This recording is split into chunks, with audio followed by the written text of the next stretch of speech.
அனைவருக்கும் வணக்கம். இது சாரதி லா ஸ்டடீஸ். சாரதி லா ஸ்டடீஸில் பிஎன்எஸ்எஸ்ல அடுத்ததாக பார்க்கக்கூடிய மிக முக்கியமான டாபிக் தான் இந்த சென்டென்சிங். தண்டனை அப்படின்ற மாதிரி அர்த்தம்.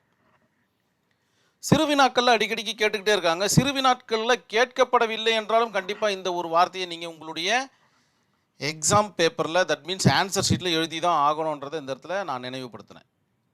சார்ஜ் அப்படின்னு கேட்டாலும் எழுதலாம், ஜட்ஜ்மெண்ட் கேட்டாலும் எழுதலாம், எந்த இடத்துல வேணாலும் சூட்டபுளாக வரும் இந்த சென்டென்சிங். ஏன்னா இதை நோக்கி தான் இந்த கிரிமினல் கேஸு பயணிச்சுக்கிட்டு இருக்கு.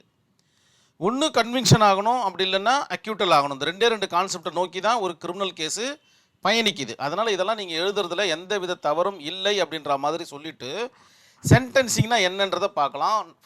404, அதாவது 404 ஆஃப் பிஎன்எஸ்எஸ் டிஃபைன் பண்ணி சொல்லுது சென்டென்சிங்.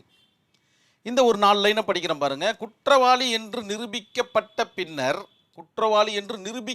பின்னர், இது முன்னாடி வரைக்கும் அவர் என்னவா இருந்தார், குற்றம் சுமத்தப்பட்ட நபராக இருந்தார். ஆனால் இப்போ குற்றவாளியாகவே ஆயிட்டார் அவர். நிரூபிக்கப்பட்ட பின்னர் நீதிபதி குற்றவாளிக்கு எவ்வளவு தண்டனை விதிக்க வேண்டும் என்பதை தீர்மானிக்கும் கட்டமாகும். 3 வருஷம் கொடுக்குறதா, 7 வருஷம் கொடுக்குறதா, லைஃப் இம்ப்ரிசன்மெண்ட் கொடுக்குறதா, இல்லைன்னா டெத் சென்டென்ஸ் கொடுக்குறதா, இந்த மாதிரியான விவகாரங்களை தீர்மானிக்கிற கட்டம் தான் இந்த சென்டென்சிங். குற்றவாளிக்கு தண்டனை வழங்கும் முன் அவர் நீதிமன்றத்தில் விவாதிக்க, அதாவது குற்றவாளி நீதிமன்றத்தில் விவாதிக்க வாய்ப்பு அளிக்க வேண்டும். இந்த இடத்துல யார் உள்ள வராங்க அப்படின்னு பார்த்தீங்கன்னா நேச்சுரல் ஜஸ்டிஸ் உள்ள வருது. அவருக்கும் சம வாய்ப்பு கொடுக்கப்பட வேண்டும். அவர் என்னதான் சொல்றாருன்னு கேட்போமே. Hear on both side. இந்த வார்த்தைகள்லாம் உங்களுடைய பேப்பரில் இருந்துக்கிட்டே இருக்கணும், ஞாபகத்தில் வச்சுக்கிட்டே இருக்கணும். எப்படி கான்ட்ராக்டில் பார்த்தீங்கன்னா ஆப் இனிட்டியோ அப்படின்ற ஒரு வார்த்தையை உங்களுடைய மனசில் ஆழமாக பதிஞ்சுதோ, அதே போல் இந்த மாதிரியான வார்த்தைகள் நேச்சுரல் ஜஸ்டிஸில் வரக்கூடிய அந்த வார்த்தைகள் ஆழமாக பதிய வேண்டும். எல்லா பேப்பருக்குமே சூட்டபுளாக இருக்கும்.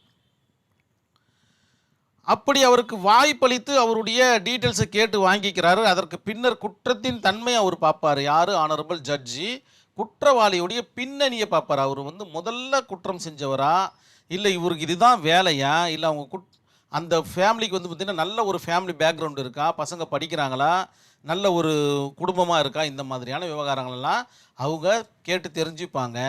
குற்றம் புரிந்த தருணம், அவர் எந்த தருணத்தில் அவர் குற்றம் புரிந்தார், எமோஷ்னலாக பண்ணிட்டாரா, இல்லைனா வேறு ஏதாச்சும் இன்டென்ஷன் இல்லாமல் நடந்துதா, இல்லை இன்டென்ஷனோடு நடந்துதா, இந்த மாதிரியான விவகாரங்களை எல்லாத்தையும் பரிசீலனை செய்வார். பரிசீலனை செஞ்சதுக்கு அப்புறம்தான் இந்த சென்டென்சிங் என்ற கான்செப்டுக்கே வருவாங்க. அது வரைக்கும் பார்த்திங்கன்னா கேஸ் பாட்டுக்கு ரன் ஆகிட்டு இருக்கும். இப்போ சென்டென்சிங் அப்படின்னா ஒரு சின்னதாக ஒரு ஃப்ளோ சார்ட் பாருங்கள்.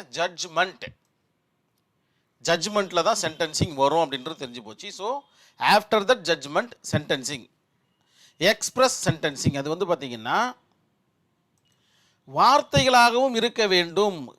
ஆனரபிள் கோர்ட்டுக்குள்ளே பார்த்தீங்கன்னா படித்து காண்பிக்கப்பட வேண்டும். எல்லோர் முன்னிலையிலும் பார்த்தீங்கன்னா இவர் இந்த குற்றம் செய்தார், இவருக்கு இந்த சென்டென்ஸ் வழங்கப்படுகிறது என்று படித்து காண்பிக்க வேண்டும்.